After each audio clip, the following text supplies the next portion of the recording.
This is Ariella. I am a writer with Hard Reset, which is a Substack publication. And I'm here today with Juan.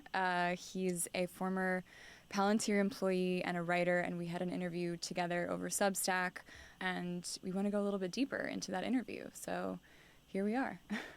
Thanks for having me, Ariella. Yeah, of course. A really good conversation we had last time. I'm looking forward to continuing it. Yeah, totally. So a couple of weeks ago, the piece went out, and the title was me quoting you saying that the world is way too complicated to model. And I think that really struck a chord with a lot of people. It was my most shared Substack post to date, and a lot of people noticed it. So I'm curious why you think that phrase stuck with people so much. I think because we look at artificial intelligence technologies as something that might be new to our world, that it's innovative, that it's going to transform our lives.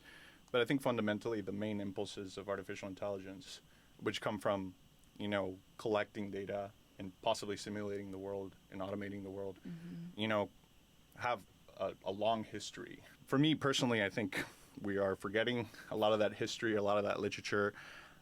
We fail to educate engineers around the implication of a lot of these technologies and the conversation that's happened before.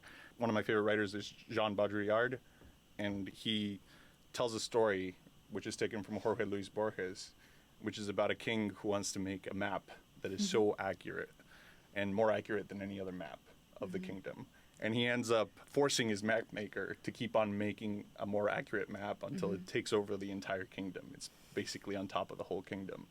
And what happens then in the Jorge Luis Borges story, which Baudrillard mentions, is that people stop living in the real world and they just live on the map.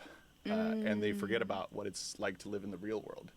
And it's almost like there's only traces left of the real world once everybody has lived in the map. So I think that's a valuable way of thinking about simulation, about media technologies, and how our attempt to be more accurate and have a better model of the world often leads to confusion, often leads to over-ambition and thinking we could model things that are way too complicated. I think this is part of the fundamental history of artificial technologies, and even in the name of Palantir, right? The name of the Palantir stones comes from Lord of the Rings, and the story there is that the stones always show people, a version of the future or a distant location, but people, in trying to avoid that future, end up making it happen because they fail to understand how complicated the world is and how little, they can sometimes influence the things they're trying to master.